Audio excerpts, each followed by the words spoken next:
ओम शांति। 21 मार्च 2026 की साकार मुरली है। तो बाबा के मीठे मीठे मधुर महावाक्य सुनते हैं। मीठे बच्चे, श्रीमत पर कल्याणकारी बनना है, सबको सुख का रास्ता बताना है। आज बाबा प्रश्न पूछते हैं, किसी भी प्रकार की गफलत होने का मुख्य कारण क्या है? उत्तर में बाबा कहते हैं, देह अभिमान। देह अभिमान के कारण ही बच्चों से बहुत भूलें होती हैं। वह सर्विस भी नहीं कर सकते हैं। उनसे ऐसा कर्म होता है जो सब नफरत करते हैं। बाबा कहते, बच्चे आत्माभिमानी बनो, कोई भी अकर्तव्य नहीं करो। छेड़खंड हो, सर्विस के अच्छे अच्छे प्लान बनाओ, मुरली सुनकर धारण करो, इसमें बेपरवाह नहीं बनो। गीत छोड़ भी दे आकाश सिंहासन। ओम शांति। रूहानी बच्चों प्रति रूहानी बाप की श्रीमत। अभी हम सब सेंटर्स के बच्चों से बात कर रहे हैं। अब जो त्रिमूर्ति, गोला, झाड़, सीढ़ी, लक्ष्मी नारायण का चित्र और श्री कृष्ण का चित्र, यह 6 चित्र हैं मुख्य। यह जैसे पूरी प्रदर्शनी है, इनमें सब सार आ जाता है। जैसे नाटक के पर्दे बनाए जाते हैं एडवर्टाइज के लिए, वह कभी बरसात आदि में ख़राब नहीं होते हैं। ऐसे यह मुख्य चित्र बनाने चाहिए। बच्चों को श्रीमत मिलती है रूहानी सर्विस बढ़ाने लिए, भारतवासी मनुष्यों का कल्याण करने के लिए। गाते भी हैं, कल्याणकारी बेहद का बाप है तो ज़रूर कोई अकल्याणकारी भी होगा, जिस कारण बाप को आकर फिर कल्याण करना पड़ता है।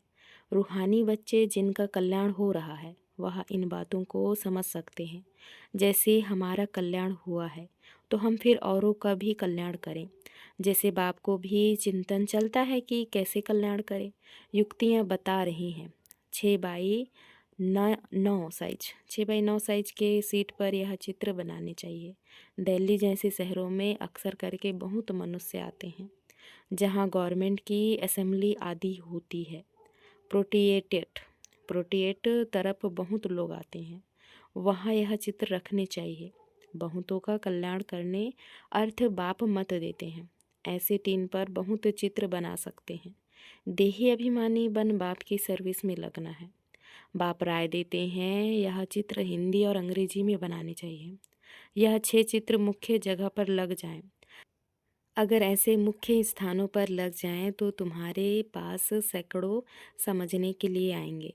परंतु बच्चों में देह अभिमान होने के कारण बहुत भूलें होती हैं। ऐसे कोई मत समझे कि मैं पक्का देही अभिमानी हूँ। गलतियाँ तो बहुत होती है, सच नहीं बतलाते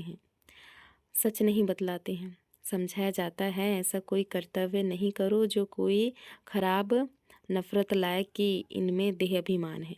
तुम सदैव युद्ध के मैदान में हो, और जगह तो 10-20 वर्ष तक युद्ध चलती है। तुम्हारी माया से अंत तक युद्ध चलनी है, परंतु है गुप्त, जिसको कोई जान नहीं सकते। गीता में जो महाभारत लड़ाई है वह जिस्मानी दिखाई है, परंतु है यह रूहानी। रूहानी युद्ध है पांडव की, वह जिस्मानी युद्ध है जो परमपिता परमात्मा से विपरीत बुद्धि है।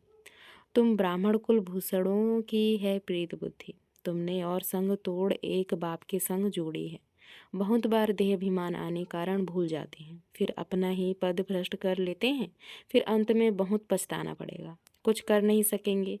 यह कल्प कल्प की बाजी है। इस समय कोई अकर्तव्य कार्य करते हैं तो कल्पांतर के लिए पद भ्रष्ट हो जाता है, बड़ा घाटा पड़ जाता है।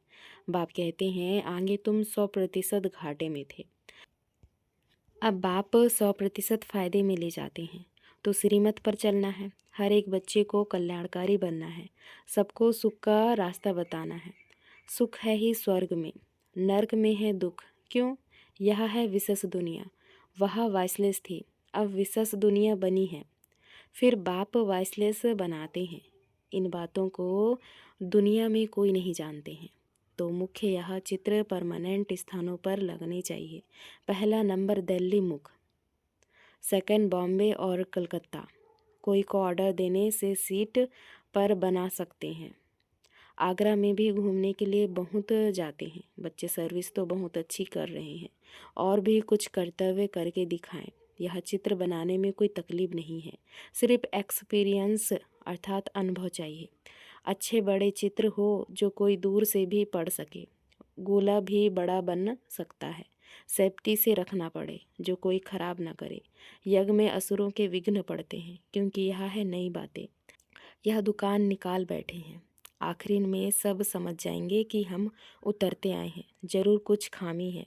बाप है ही कल्याणकारी, वही बता सकते हैं कि भारत का कल्याण कैसे और कब हुआ है। भारत को तमोप्रधान कौन बनाते हैं, फिर सत्वप्रधान कौन बनाते हैं? यह चक्र कैसे फिरता है, कोई नहीं जानते हैं। संगम युग को भी नहीं जानते हैं। समझते हैं भगवान युगे युगे आता है। कभी कहते हैं भगवान तो नाम रूप से न्यारा है। भारत प्राचीन स्वर्ग था, यह भी कहते हैं क्राइस्ट से 3000 वर्ष पहले देवताओं का राज्य था। फिर कल्प की आयु लंबी दे दी है, तो बच्चों को देही अभिमानी बनने की बड़ी मेहनत करनी है। आधा कल्प सतयुग और त्रेता में तुम आत्म अभिमानी थे, परंतु परमात्म अभिमानी नहीं थे। यहाँ तो फिर तुम देह अभिमानी बन पड़े हो, फिर देही अभिमानी बनना पड़े। यात्रा अक्षर भी है, परंतु अर्थ नहीं समझते हैं। मन मना भाव का अर्थ है रूहानी यात्रा पर रहो। हे आत्माएं, मुझ बाप को याद करो। श्री कृष्ण तो ऐसे कह न सके, उन पर कोई कलंक लगा न सके। यह भी बाप ने समझाया है। सीढ़ी जब उतरते हैं तो आधा कल्प काम चिता पर बैठ काले हो जाते हैं। अब है ही आयरन एज, उनकी संप्रदाय काली ही होगी, परंतु सबका सांवरा रूप कैसे बनाए? चित्र आदि जो भी बनाए हैं सब बेसमझी के, उसको ही श्याम फिर सुंदर कहना, यह कैसे हो सकता है? उनको कहा ही जाता है अंधश्रद्धा से गुड़ियों की पूजा करने वाले। गुड़ियों का नाम रूप ऑक्यूपेशन आदि हो नहीं सकता। तुम भी पहले गुड़ियों की पूजा करते थे। अर्थ अर्थ कुछ भी नहीं समझते थे। तो बाबा ने समझाया है, प्रदर्शनी के चित्र मुख्य बन जाएं। कमेटी बने जो प्रदर्शनी पिछाड़ी प्रदर्शनी करती रहे। बंधन मुक्त तो बहुत हैं, कन्याएं बंधन मुक्त हैं, वानप्रस्थी भी बंधन मुक्त है। तो बच्चों को डायरेक्शन अमल में लाना चाहिए। यह है गुप्त पांडव, कोई को भी पहचान में नहीं आ सकते। बाप भी गुप्त, ज्ञान भी गुप्त। वहाँ मनुष्य मनुष्य को ज्ञान देते हैं, यहाँ परमात्मा बाप ज्ञान देते हैं आत्माओं को। परमात्मा, परंतु यह नहीं समझते कि आत्मा ज्ञान लेती है, क्योंकि वह आत्मा को निर्लेप कह देते हैं। वास्तव में आत्मा ही सब कुछ करती है। पुनर्जन्म आत्मा लेती है कर्मों के अनुसार। बाप यह सब पॉइंट्स अच्छी रीति बुद्धि में डालते हैं। सब सेंटर्स में नंबरवार देही अभिमानी हैं, जो अच्छी रीति समझते हैं और फिर समझाते हैं। देह अभिमानी ना कुछ समझते हैं ना समझा सकते हैं। मैं कुछ समझती नहीं हूँ, यह भी देह अभिमान है। अरे तुम तो आत्मा हो। बाप आत्माओं को बैठ समझाते हैं। दिमाग ही खुल जाना चाहिए, तकदीर में नहीं है तो खुलता ही नहीं। तो बाप तब्दीर कराते हैं, परंतु तकदीर में नहीं है तो पुरुषार्थ भी नहीं करते हैं। है बहुत सहज, अल्प और बेसमझना है। बेहद के बाप से वर्षा मिलता है। तुम भारतवासी सब गॉड गॉडेस थे, प्रजा भी ऐसी थी। इस समय पतित बन पड़े हैं। कितना समझाया जाता है, अपने को आत्मा समझ बाप को याद करो। बाप कहते हैं, बच्चे हमने तुमको गॉड गॉडेज बनाया, तुम अब क्या बन गए हो? यह है कुंभी पाक नर्क। विषय वैतरणी नदी में मनुष्य जानवर पंछी आदि सब एक समान दिखाते हैं। यहाँ तो मनुष्य और ही खराब हो पड़े हैं। मनुष्यों में क्रोध भी कितना है, लाखों को मार देते हैं। भारत जो वैशालय बना है, फिर इनको शिवालय शिव बाबा ही बनाते हैं।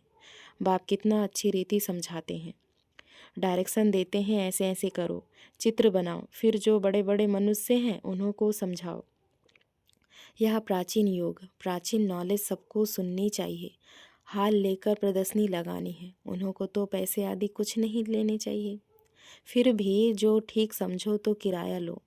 चित्र तो आप देखो, चित्र देखेंगे तो फिर झट पैसे वापस कर देंगे। सिर्फ युक्ति से समझाना चाहिए। अथॉरिटी तो हाथ में रहती है ना, चाहे तो सब कुछ कर सकते हैं। वह थोड़ी ही समझते हैं विनाश काले विपरीत बुद्धि, तो विनाश को प्राप्त हो गए। पांडव ने तो भविष्य में पद पाया, सो भी राज्य पीछे भविष्य में होगा, अभी थोड़ी होगा। यहाँ मकान आदि सब टूट जाएंगे। अब बाप ने समझाया है, प्रदर्शनी भी करनी चाहिए। खूब अच्छी तरह से कार्ड पर निमंत्रण देना है।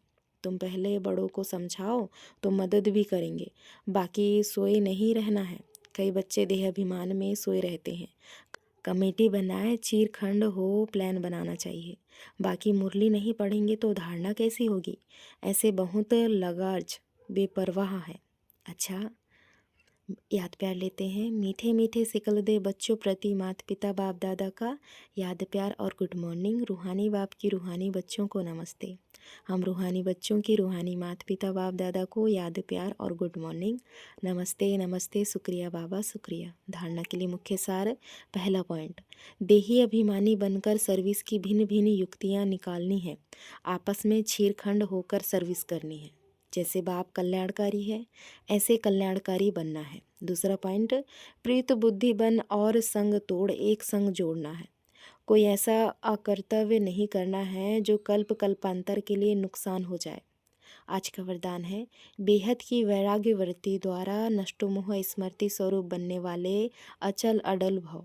विस्तार है, जो सदा बेहद की वैराग्य वृत्ति में रहते हैं वह कभी किसी भी दृश्य को देख घबराते व हिलते नहीं, सदा अचल अडोल रहते हैं, क्योंकि बेहद के वैराग्य वृत्ति से नष्टोमोह स्मृति स्वरूप बन जाते हैं। अगर थोड़ा बहुत कुछ देखकर अंश मात्र भी हलचल होती है या मोह उत्पन्न होता है तो अंगत के समान अचल अडोल नहीं कहेंगे। बेहद के वैरागी वृत्ति में गंभीरता के साथ रमणीकता भी समाई हुई है। स्लोगन है, राज्य अधिकारी के साथ साथ बेहद के वैरागी बनकर रहना यही राज्य ऋषि की निशानी है। आज है मातेश्वरी जी के अनमोल महावाक्य। आत्मा कभी परमात्मा का अंश नहीं हो सकती है। बहुत मनुष्य ऐसे समझते हैं हम आत्माएं परमात्मा की अंश हैं। अब अंश तो कहते हैं टुकड़े को, एक तरफ कहते हैं परमात्मा अनादि और अविनाशी है, तो ऐसे अविनाशी परमात्मा को टुकड़े में कैसे लाते हैं? अब परमात्मा कट कैसे हो सकता है? आत्मा ही अजर अमर है, तो अवश्य आत्मा को पैदा करने वाला अमर ठहरा। ऐसे अमर परमात्मा को टुकड़े में ले आना गोया परमात्मा को भी विनाशी कह दिया। लेकिन हम तो जानते हैं कि हम आत्मा परमात्मा की संतान हैं, तो हम उसके वंशज ठहरे, अर्थात बच्चे ठहरे। वो फिर अंश कैसे हो सकते हैं? इसलिए परमात्मा के महावाक्य हैं कि बच्चे, मैं खुद तो इमर्टल हूँ, जगती ज्योत हूँ, मैं दीवा हूँ, मैं कभी बुझता नहीं हूँ, और सभी मनुष्य आत्माओं का दीपक जगता भी है तो बूझता भी है। उन सब को जगाने वाला फिर मैं हूँ, क्योंकि लाइट और माइट देने वाला मैं हूँ। बाकी इतना ज़रूर है, मुझ परमात्मा की लाइट और आत्मा की लाइट दोनों में फ़र्क अवश्य है। जैसे बल्ब होता है, कोई ज़्यादा पावर वाला कोई कम पावर वाला होता है, वैसे आत्मा भी कोई ज़्यादा पावर वाली कोई कम पावर वाली है। बाकी परमात्मा की पावर कोई से कम ज़्यादा नहीं होती है। तभी तो परमात्मा के लिए कहते हैं, क्या कहते हैं? परमात्मा सर्वशक्तिवान, अर्थात तो सर्व आत्माओं से उसमें शक्ति ज़्यादा है। वही सृष्टि के अंत में आता है। अगर कोई समझे परमात्मा सृष्टि के बीच में आता है, अर्थात युगे युगे आता है, तो मानो परमात्मा बीच में आ गया, तो फिर परमात्मा सर्व से श्रेष्ठ कैसे हुआ?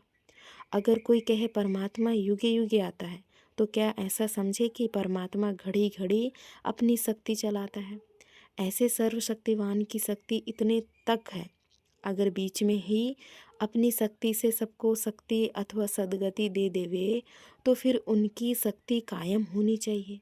फिर दुर्गति को क्यों प्राप्त करते हो? तो इससे साबित अर्थात सिद्ध है कि परमात्मा युगे युगे नहीं आता है, अर्थात बीच बीच में नहीं आता है।